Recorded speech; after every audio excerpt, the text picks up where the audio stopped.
Well, we know that you are House and Senate Democrats releasing a plan. It's House and Senate Democrats released a plan that looks to spend $2.2 billion in federal aid on COVID-19 relief. We know Republicans are working to provide struggling businesses and families with relief from the COVID shutdowns. Tell us specifically, is there going to be any bipartisan legislation out that's going to get us open?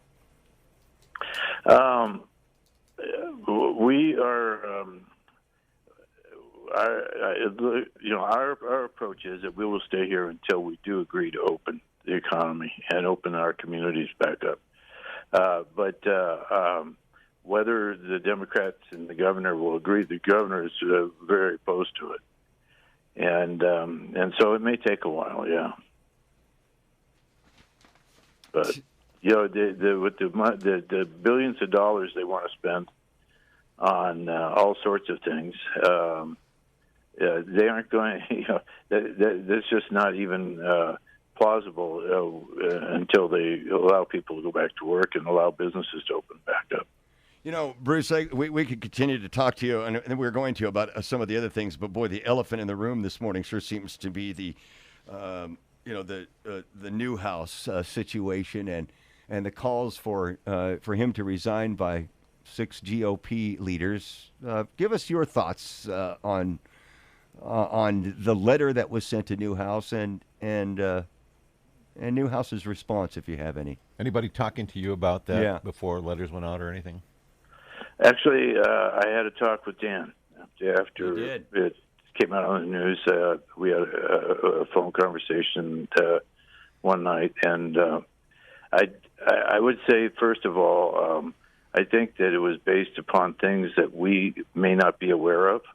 I mean, I know that I don't think that I'm aware, but I think that there was information shared with at least with Republican members of Congress that hasn't been made public, and there's just aspects of it that we aren't knowledgeable about.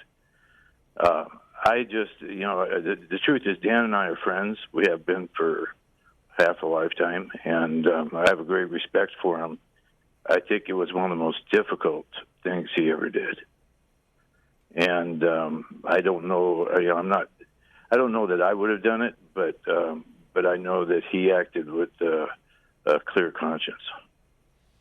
Well, I would say this. I respect your personal your feelings for Dan. There's something in the water in the lower valley, you guys. I don't know about you troublemaking guys down there, but we're downstream. That's why. Is that, I guess? Whoa, hey, good comeback. That's good. I believe you may be right in that. Wait, hold on. Whoa. The headwaters of the Yakima are to the north, my friend. Okay, you're right. It is downstream. Anyway, here's what I'm wondering about though. The strength of the response from these leaders, as this isn't the kind of thing that blows over, is it? I don't know that it is. I mean, I think it's probably the most, like I said, I think it's the most difficult thing he's ever done. And I don't think, I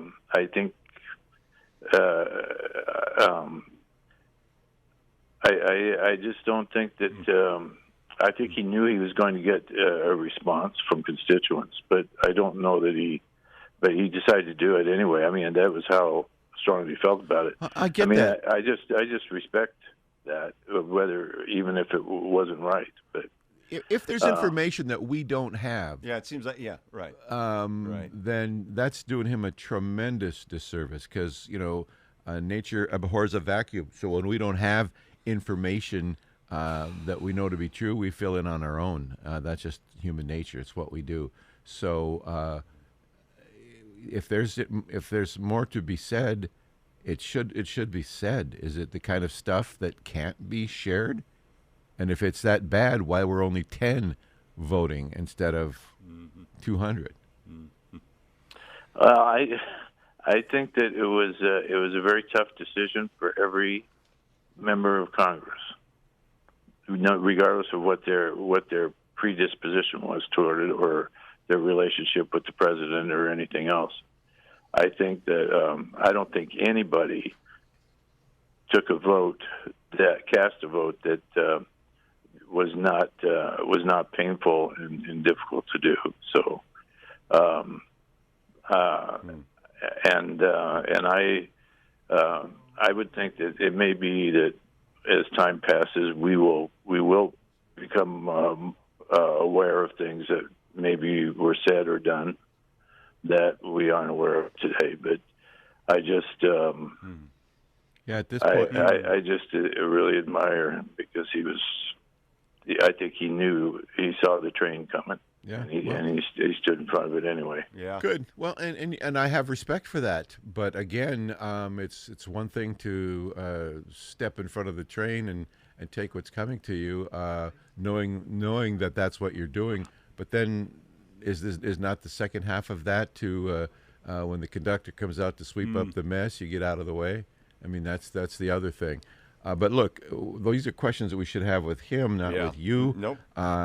Just that you answered our call. He hasn't, and I think that I have a problem with that. It's not, like I said. He's not talking to Dave and Lance. He's not talking to thousands of KIT listeners who voted for him. That's what you get when you come here. They're all sitting there with their ears perked up, waiting to hear the rest of what you have to say, Bruce. So if you guys chat again, tell him to get back to us, and maybe we can give him an opportunity to clarify a little bit more that might take some of the heat off. And if he can't, then so be it. But let's get back to you and what you're up to. We know that you are over there. How much of your time, I mean, you're kind of into one of the leadership type positions. Will you spend more time there than in the home office, do you think, with this lockdown stuff? It's going very slowly, yes. I think we've met for maybe the total of an hour and 15 minutes on, as the house, as the entire house.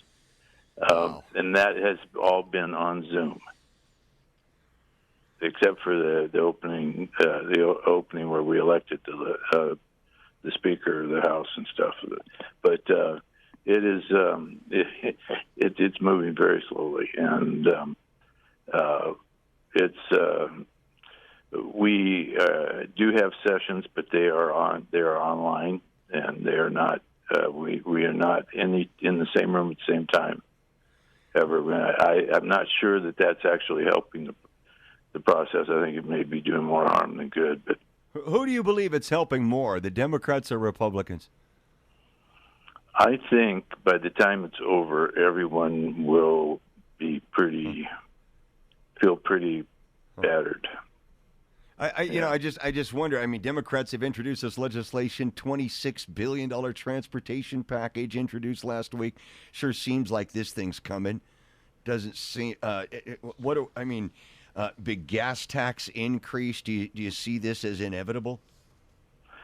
No, I don't, and I don't know that even if we pass it, that we're going to come even close to what their expectations are.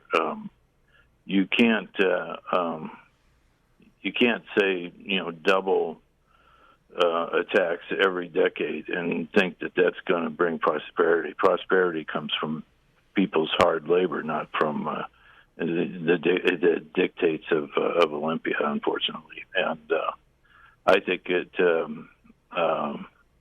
I will say that I believe that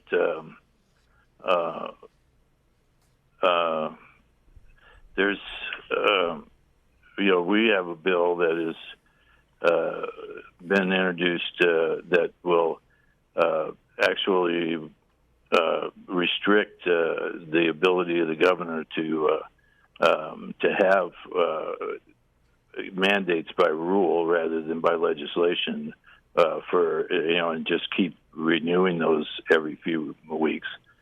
That we would actually go back to the constitutional process here, and we believe that would actually be the best way to start moving forward. But that has not come up for a vote yet. I hope that it will. When that bill was brought before a public hearing in the Senate, more than 1,000 private citizens, because it's online, so you can actually watch it right?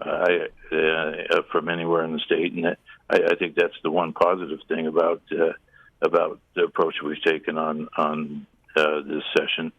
But more than 1,000 people signed up to testify on that bill within about just a few hours.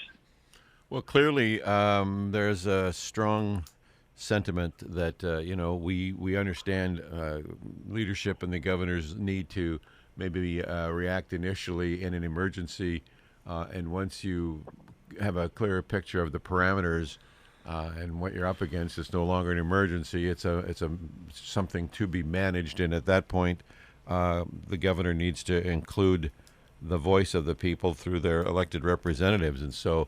Obviously, we're over here saying that bill needs to come out, it needs to have a vote, and it needs to pass. But we also understand the realities of the makeup of your body and why there's, I would still think that Democrats would not want to give a blank check and carte blanche to the governor. That they would not want to abdicate their role as the people's voice. So is there a possibility of peeling some of them off to vote for a bill like that? I think it is possible, yeah. Well, one reason is that they picked up some seats. They've won in some districts that traditionally have voted Republican, and that's how they have their majority. And they have, and some of those people are here for the first time. And I think that they're going to go through a lot of real hard thinking about this before it's over. And let's hope they have a different counselor than Dan Newhouse had in terms of reaching those difficult conclusions. But I hear you. They'll feel some heat from what is not a clear mandate from the home office, or from the home voters. So maybe that will put some pressure on them to want to act in that regard. And I think that it's. At the end of the day, the pressure to raise taxes is an exercise in futility if we are going to still have a broken economy.